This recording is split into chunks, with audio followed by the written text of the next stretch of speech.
Tango, it's not time to play, silly. Looks like Tango wants to play hide and seek almost, Daddy. Oh, she sure does. Only I need to give her a walk before her checkup. Ooh, can I help you and take Tango for a walk? Well, that would be very helpful, thank you. I know Elmo is busy in Hoopers for Jobs Day. Oh, I'd love it. I was just talking about how much I love animals. Want to finish your walk with me, Tango? Oh, I'd say that's a yes. You were just watching a clip from Sesame Street. That was Gabrielle, and the puppeteer behind Gabrielle is with us right now, Megan Piphus Peace, who is a puppeteer on Sesame Street, making history over on Sesame Street. Great to have you with us, Megan. Thank you for having me. So excited to talk to you. Well, it's exciting to have you. Let me ask you this. You are the first African-American woman puppeteer to perform on Sesame Street. Give us your version of that journey, not only why it took so long, but more importantly for you, some of the barriers that you had to overcome, please. Yeah, so puppetry has been a huge part of my entire life. I grew up watching Sesame Street and Mr. Rogers and Sherry Lewis and Lamb Chops. Sherry Lewis was so good that I actually didn't know that she was a ventriloquist until I became a ventriloquist myself, and I appreciated and adored her even more after I learned the art of puppetry. But I always lived in a very imaginative and creative world, so puppetry spoke to me and being able to make something that's inanimate come to life. So I started puppetry and ventriloquism when I was 10 years old, and I started off by performing for classmates at school. I was trying to make new friends, and I thought being a ventriloquist would help me do that. Now that I'm older, I realize that's probably not how most people, probably not how most people make friends, but my parents were very supportive and helped me find a puppet, and I started performing at school, and it gave me so much joy to make other children laugh and smile. So it became my passion. I started performing at other schools, at my church, other churches, and it really became my outlet to opening up as a person and the journey to Sesame Street. So I was first inspired to become a puppeteer and ventriloquist when I was introduced to female puppeteers and ventriloquists. So seeing myself represented on stage made me want to become a ventriloquist. So now that I'm with Sesame Street, I know that my presence there as an African-American woman is going to inspire other young ladies and boys to pursue very unique career paths. But you know, Megan, real quick on this, my notes, our producers who did a great job on this, shared with notes with me that tell me that you auditioned in 2017, okay? Talk about grit, talk about persistence, perseverance, and dealing with rejection or even being ignored.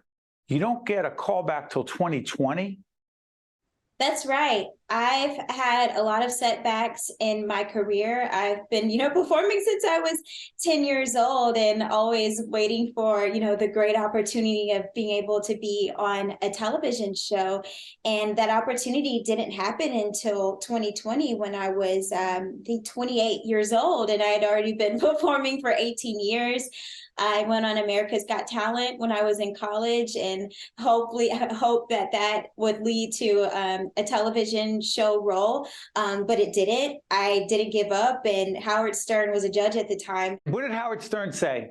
So I got all yeses from the judges in the first round. The second round, I was eliminated, and I was very disappointed. I thought, my career is over. My ventriloquist days is over. I'm going to need to be like an attorney or something.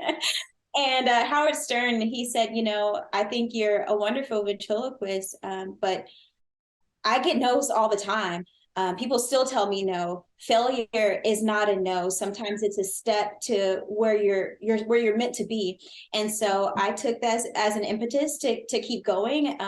I worked in real estate for 7 years, but never gave up on my dream of still doing puppetry. I would perform on the weekends. I'd get up early in the morning to write and to practice. I connected with the Sesame Street puppeteer through Instagram in 2018 and just told her, how much I loved her work. She's the performer of Abby Cadabby. Her name is Leslie Rudolph. And we know that character. Yes. Is that the first I don't want to get this wrong. Is that the first puppet on Sesame Street with autism? No, Abby Kadabi is a fairy. So you're thinking of Julia. Julia Oh, has Julia, autism. we did something. I Yeah, apologize. Julia. My bad. No, that's okay. Yeah, so I've always loved Abby Kadabi. I've watched Sesame Street as an adult, and so that's who I knew the character because she wasn't around when I was younger. But I told her how much I loved her character, and she responded to me and said, "Hey, I checked out your work. Would you mind if I send some of your materials to the producers at Sesame Street?" I said, "Of course." And I wasn't expecting to hear anything back.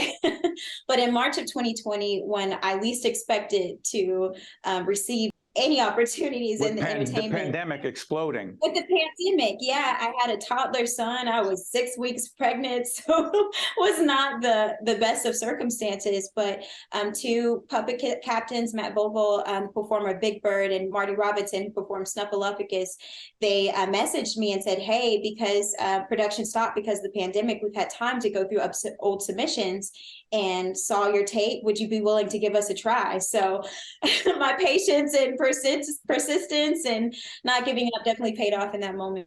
Real quick, Gabrielle on Sesame Street, describe her character as a Muppet. Gabrielle is a 6-year-old Black girl Muppet who loves her family and her Sesame Street family. She has a great sense of herself. She loves to sing and dance and play with her friends Elmo and Abby Kadabi. And she has something special coming up where she will explore nature with her friends. Is it fair or unfair of me, Megan, to ask you her voice? Is that fair of me to ask? I can, Gabrielle. Hello. On and off. Just turn it on and off. Yeah, I can turn it on and off. I do it all day long on Sesame Street.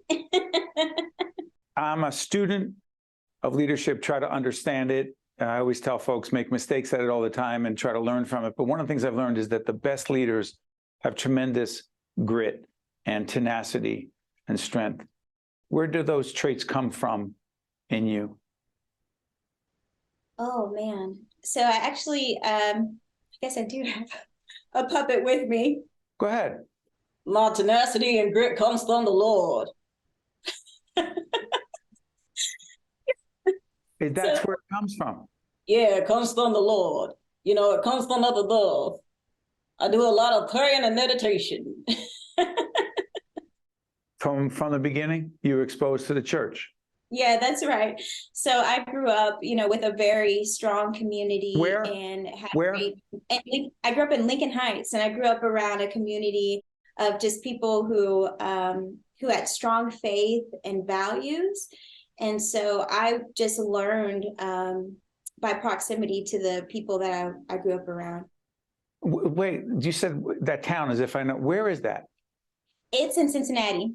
Okay, come on. Yeah. Listen, I'm from New Jersey. We're very provincial around here. So I'm thinking, is there a town called Lincoln Heights, is it?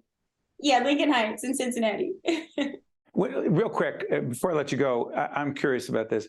Growing up, you're 10 years old. You've got this talent. You've got this extraordinary talent. You said your family was supportive. Siblings around? Yeah, I have an older sister. She's 6 years older. Everyone was supportive of you. So my sister, I'll be honest, she was a little creeped out. And I was not the nicest in knowing that she had a fear of my puppet. So there would be times if she had her door closed, I would sit up my ventriloquist doll, who probably was a good 4 feet tall, and I would sit him up on a stool and just put him in front of the door so that when she opened the door, he would just be staring at her. That is awesome. Listen, we are glad that you have the grit, the tenacity, the faith, everything you need to, and the toughness to stay in the game and to be the puppeteer behind Gabrielle. Everyone can find Gabrielle and her friends. I'm reading obviously off the script over here on Sesame Street episodes, HBO Max. That's where it's streaming. I want to get that right, Megan, right? That's right. HBO Max and PBS Kids.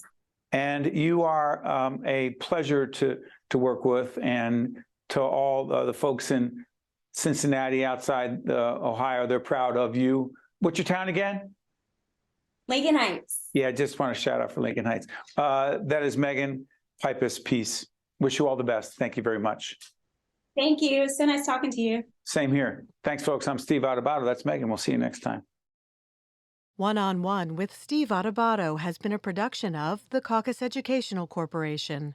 Funding has been provided by Johnson & Johnson, Horizon Blue Cross Blue Shield of New Jersey, RWJ Barnabas Health, Let's Be Healthy Together, MD Advantage Insurance Company, Valley Bank, PSC, the Healthcare Foundation of New Jersey, New Jersey Sharing Network, and by Robert Wood Johnson Foundation. Promotional support provided by CIANJ and Commerce Magazine.